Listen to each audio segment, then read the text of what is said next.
అష్టదశ మహాపురాణాలు మహావిష్ణువు యొక్క ఏ అవయవాల్ని ఉద్దేశించి ఉన్నాయో ఈ వీడియోలో తెలుసుకుందాం. బ్రహ్మపురాణం మహావిష్ణువు యొక్క శిరస్సు కోసం,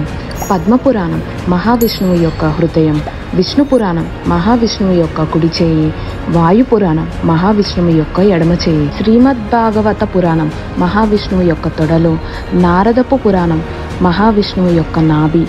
మార్కండేయ పురాణం మహావిష్ణువు యొక్క కుడిపాదం, అగ్నిపురాణం మహావిష్ణువు యొక్క ఎడమ పాదం, భవిష్య పురాణం మహావిష్ణువు యొక్క కుడి మోకాలు, బ్రహ్మ వైవర్త పురాణం మహావిష్ణువు యొక్క ఎడమ మోకాలు, లింగ పురాణం మహావిష్ణువు యొక్క కుడి చీలమండ, వరాహ పురాణం మహావిష్ణువు యొక్క ఎడమ చీలమండ, స్కంద పురాణం మహావిష్ణువు యొక్క కేశములు, వామన పురాణం మహావిష్ణువు యొక్క చర్మము, కూర్మ పురాణం మహావిష్ణువు యొక్క వీపు భాగం, మత్స్య పురాణం మహావిష్ణువు యొక్క మెదడు, రుడ పురాణం మహావిష్ణువు యొక్క మాంసాసారము,